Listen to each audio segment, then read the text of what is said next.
Okay, thanks folks. So I was asked very specifically to come in and look at that component of ethnicity. And one of the key briefs that I was asked to do was do not talk about Belfast and Jerusalem as a divided city. So I've chosen Nicosia in Cyprus. Supposedly the last divided city in Europe, but those who live in Belfast realise that's not necessarily true. And one of the reasons why we've picked Cyprus as well, Cyprus is where we take our second year geography students, our second year environmental students go to Portugal, and then our final year students go to Catalonia to study many of these processes. So basically, I'm very much following the curriculum here, and I've made my texts very boring. They're very text heavy, but it's very much so that you could use these as a resource. Any of the images that are contained within this will also be sent to you digitally. So you can use this whole Nicosia case study within your own classroom environment. And there's a series of resources contained within the study as well. So it's just following that curriculum that's been laid out for you, looking at what ethnicity actually is, looking very specifically at the processes that maintain and underpin diversity within Cyprus, and then moving on to begin to start looking at some of the socioeconomic and spatial outcomes of this within the conflict or within the context of conflict. I guess one of the other reasons why Cyprus is a useful case study is that potentially many of your students, especially at A level, will have potentially gone to Cyprus. Unfortunately, many of them will go post A level to a number of the less salubrious places on Cyprus, places like Ayia Napa, but fortunately they're no longer your responsibility once you go there. Again, I apologise for the text heavy nature of this, but it's just so that you can begin to start taking this away. When we begin to start thinking about ethnicity, we're thinking very much on the basis that ethnicity is contested.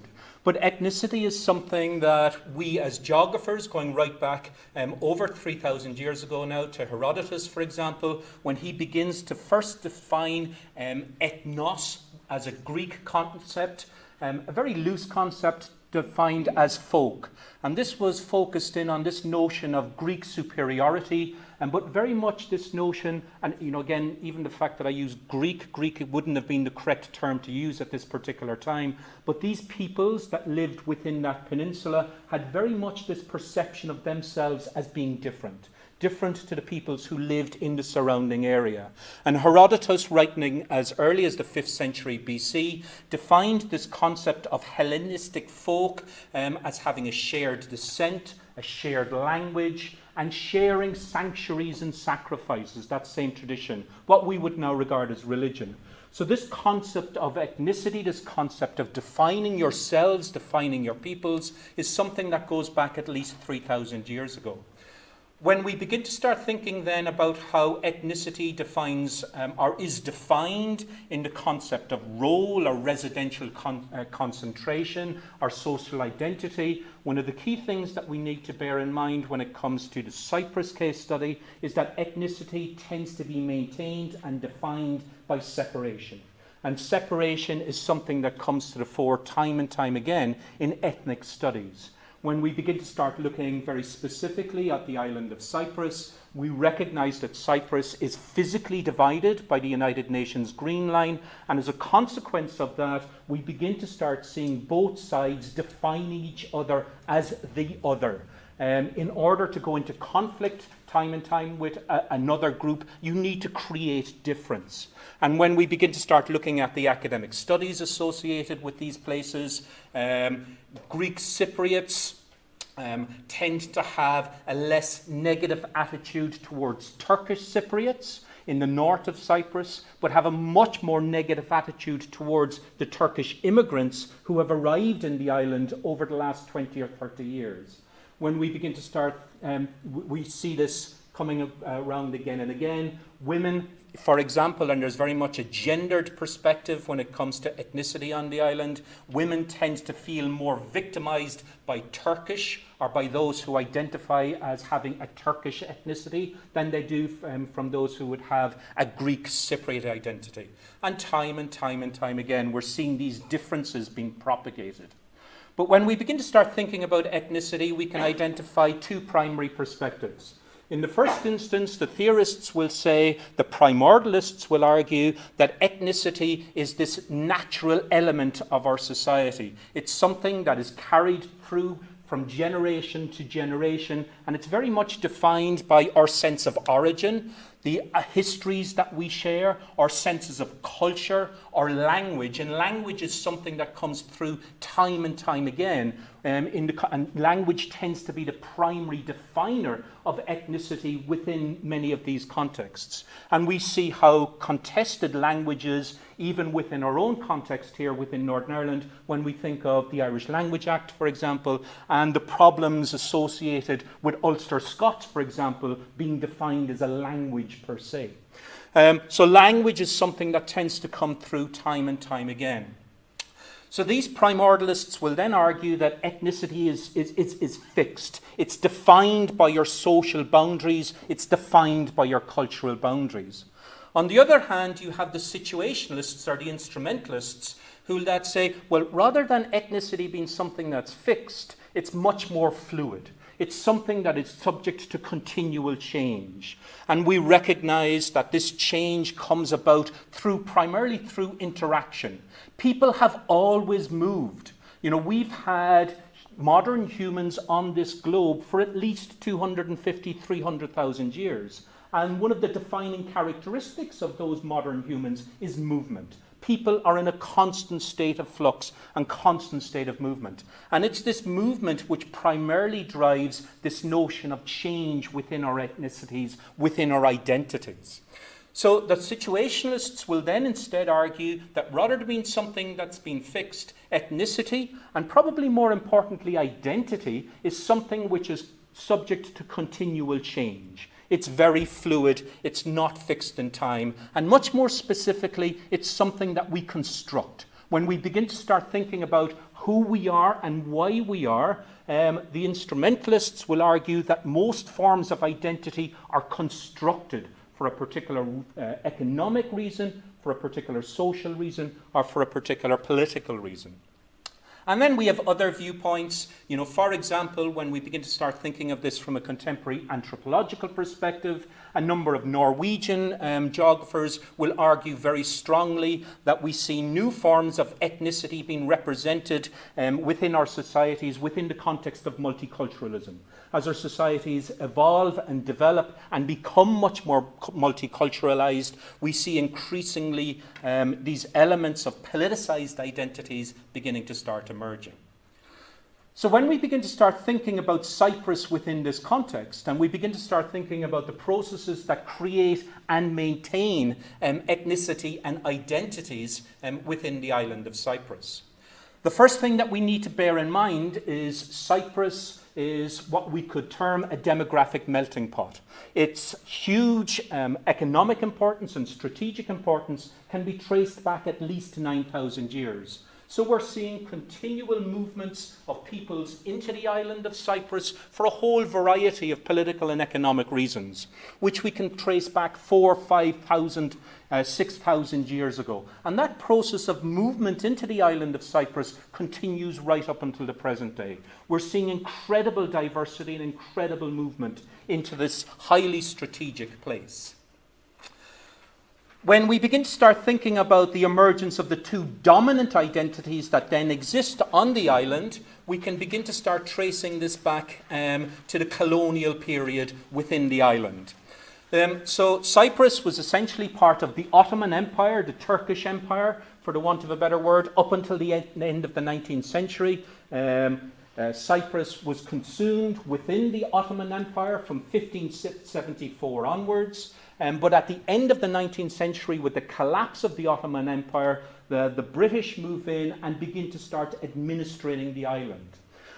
They introduce a number of colonial practices which effectively serve to keep that division between Greek Cypriots on the one hand and Turkish Cypriots on the other hand. These colonial practices essentially serve to keep these two sides apart. In the first instance, for example, we have two very different systems of education. And if this is all beginning to sound familiar, it's no coincidence, because when we look at these ethnic conflicts or identity-based conflicts across the globe, the same processes are underpinning them time and time again. So under British colonial practice, you have a separate educational system for the Greek Cypriots, those who identify as Greek Cypriots, and a separate educational system for those who identify as Turkish Cypriots. And what then begins to happen is that you begin to start seeing resistance emerging against British occupation and British colonial rule. In the first instance, you've got the emergence of a number of Cypriot Greek nationalists who begin to start advocating for what's termed ionosis, or a cultural and political union with Greece. This is then countered on the Turkish side, which then made up about 18% of the island's population, who begin to start advocating for Taksim. And Taksim is a much more closer alliance with mainland Turkey. So these two movements and the ionosis movers evolve into IOCA, which is the primary paramilitary group, which begins an armed campaign of resistance against British occupation, advocating for full ionosis and unification with Greece. Because of these contested processes, Cyprus ultimately declares itself as an independent republic in 1960. And when we begin to start seeing the identity-based mosaic of peoples across the island at this particular time, you see, this classic patchwork quilt nature of those who perceive themselves as being predominantly of a certain identity. So those in the darker blue regard themselves as Greek Cypriots, those in the darkest red regard themselves as Turkish Cypriots. And when we begin to start thinking about that identity makeup, this is governed primarily by settlement geography. Any of us who are familiar with Cyprus will realize that there's over 900 small towns and villages across the island of Cyprus, and each one of these towns and villages tended to have a dominant ethnicity or identity. Again, very similar to the political geographies or the identity-based geographies that we would be familiar with within our own context. And I think that's what makes Cyprus an interesting case study for your students, insofar as you can relate it directly to the situation here within Northern Ireland. So when Cyprus declares itself as a republic in 1960, this is the basis of the ethnicities that existed across the island at that particular time. On the basis of the new independent republic, a new constitution was put in place, but this almost immediately doomed Cyprus to failure. What the new constitution tried to do was give due cognizance to those who identified as Greek Cypriot and those who identified as Turkish Cypriot. But the problems were compounded by the fact that you now had a separate branch of House representatives for both communities. You had separate legislative provision, and you had a constitution which dictated that if the Greek Cypriots, for example, didn't agree with anything, they could veto it. In a similar way, if the Turkish Cypriots didn't agree with something, they could veto it. And once you have that veto in place, you almost immediately hit a process of stagnation. And that's what happened within this place. Cyprus almost immediately stagnates and breaks down into a state of near chaos. As a consequence of this stagnation, you also found that the Cypriot nation couldn't put together an army, so two different paramilitary groups began to start emerging on both sides, and we then see extensive outbreaks of sectarian violence between both of the communities because of perceived persecution and perceived marginalization.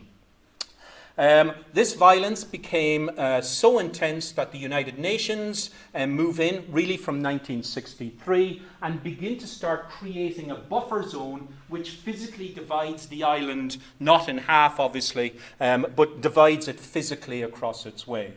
This communal violence became so extreme that, say for example in 1964, Nicosia became a closed-off entity in parts. There was communities who barricaded themselves away, and Marconius, the Cypriot leader at that particular time, physically encouraged the blockade of Turkish communities and physically blockaded the movement of food aid, for example, into some of these parts of Nicosia, the capital of Cyprus.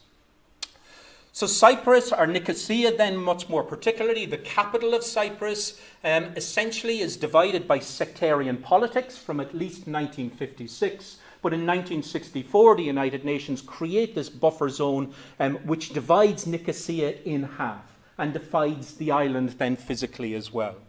In 1974, the EOCA, paramilitary group, in combination with the right-wing military junta that existed on Greece at this time, staged a coup on the island of Cyprus in order to try and establish it as an exclusively Greek entity. In response, Turkey invaded the island a couple of months later and began to start controlling that area north of the United Nations buffer zone, which is now known as the Green Line. And since that particular time, both of these parts of the island have been partitioned. In 1983, the Turkish Cypriot president declared the northern part, it was a unilateral declaration of the Turkish Republic of North Cyprus, which is only recognized by Turkey internationally. No other countries recognize Northern Cyprus. And this is what we're seeing today. 1960, that mosaic of ethnicities that existed, the geopolitical map of Cyprus today, marked by the buffer zone. Southern Cyprus still dominated by that Greek identity, Greek ethnicities, and the northern part of Cyprus, the Turkish Republic of Northern Cyprus, dominated by Turkish Cypriots. In Nicosia itself, Nicosia, historic Venetian town, a walled town from at least the early 1500s, is physically divided by the Green Line. You can walk along the border. Really interesting border studies from a geography perspective in terms of the impact that borders have on communities. And then physically divided by the United Nations positions and the Greek and Turkish positions either side, which have a number of consequences, again, for the maintenance and ongoing nature of ethnic division or identity-based divisions within Cyprus. The primary outcome of this is economic difference. What we begin to start seeing in the TRNC is that it is massively subsidized by Turkey. You have a very significant military presence of Turkish soldiers within that particular region, and that has become a significant part of the economy in that area. But what you also have is that Turkey is encouraging large movements of people from mainland Turkey to settle and begin to start living on the TRNC in order to hone up Turkish support within the island. Because what you've got is the beginnings of a break between those who identify as Turkish Cypriot. That's now evolving into its own identity, which is beginning to start moving away from Erdogan's contemporary Turkey. And Erdogan has problems with that and is trying to shore up in the concept or in the context of neo-Ottomanization within within this broader region, and is trying to encourage more and more Turks to move into the island in order to shore up his power base within that area. Interestingly, it was only in 2003 when the first border crossing was opened, and there are now 11 border crossings which connect both north and south. But huge issues remain in terms of contestation over people who were disappeared during the conflict of 1974, over house ownership, and also between the mass movement of Greek Cypriots from the north who settled in the south, primarily around Limassol, and those from who would identify as Turkish, who were forced north and forced out of their homes. So huge issues remain over how you begin to start moving towards a peace accord on the island when these major problems remain on the island. So then when we begin to start thinking about ethnic diversity in terms of how it was created primarily through a process of colonization and migration, primarily through the movement of peoples. It's maintained through this continuing segregation and partition of the island, and that limit on the movement of people and the contact, that limiting factor in terms of how we limit and contact the contact between these peoples as well. The outcomes of this is then this continued divided society, continued segregated communities, the existence of these borderlands, and economic stagnation in parts of the island as well. All of these are very reminiscent of the situation we have here within our own context.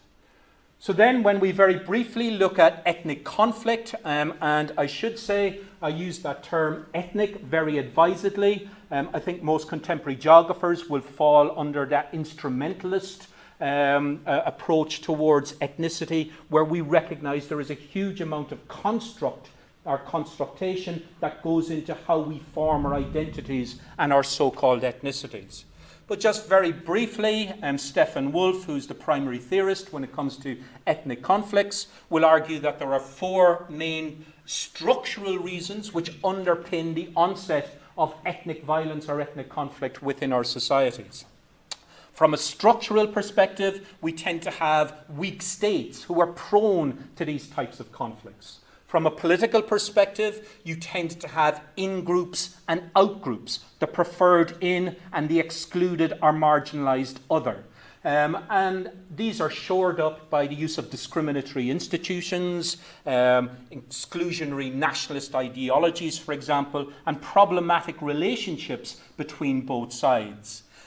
We then have the third main structural issue, those socioeconomic problems that underpin conflict, whether that is because the state itself is weak, or there is limited access to particular resources within society, or discriminatory policies which exist to prohibit the full integration of those outgroups into the in systems. And then those perceptual differences where you have inbuilt cultural discrimination inbuilt into these societies, are difficult group and contrasting histories. All of these are represented within the so-called ethnic conflict in society. When we begin to start moving through weak government, for example, it was weak because it was vetoed. It was stagnated. It was existing in a state of stagnation. When we see that notion of cultural discrimination and cultural exclusion, that cultural conflict between those who advocated eonosis and those who were countering that with taxim. And then we have those dominant power relationship groups that exist within our society. You have, on a geopolitical basis, the interests of Greece versus Turkey. You have the Greek-Turkish Cypriots who are now in a state of social conflict, it's probably correct to say, with the Turkish immigrants. We also have Greek Orthodox versus Muslim, these multitudes of divisions that exist that continue to perpetuate this particular conflict, as well as the inevitable inequitable economics that exist between these various groupings, whether that is access to particular industries or access to water or other types of resources that exist. And the big problem, of course, which is emerging in Cyprus at the moment in terms of resource accessibility, is the exploration of oil and gas, which is hugely contested right across the whole of the Middle East. And the movement of the Turkish Navy, for example, into European waters, protecting Turkish exploration activities happening off the southern Turkish coast at the moment. Real potential for future conflict across the whole region in and around exploration at this particular time. And then just a very quick flow chart which illustrates that process of movement, all ultimately ending up with a multitude of new identities that exist within Cyprus at the moment, between those who identify as culturally Cypriot, those who identify as still culturally Greek, who tend to fall within the far-right nationalists, the populists, really upsurging in Cyprus at the moment, in line with other populist movements across the globe, countered by those who see themselves as Turkish Cypriot, as opposed to those of the Turkish mainland identities. So a significant divergence even in the last 30 and 40 years in terms of identity formation and identity construct. But I would just leave it within this, and this was a study published in 2017 in the journal, the Open Access journal PLOS ONE. And it did a DNA analysis of the genetic origins of the contemporary and modern populations of Cyprus. And it showed really clearly that all Cypriots, whether those of a Greek identity or a Turkish identity, shared a single common pre-Ottoman ancestry. So when we begin to start looking at our historical geographies, it's really clear that these modern identities, these modern ethnicities, are constructed for political and for economic perspectives. So I'll leave it there. There's a couple of other things that are included in the presentation just in terms of timelines. And when Paul is sending this out digitally, I'll send you another set of resources, including those articles that were referenced during the course of that presentation.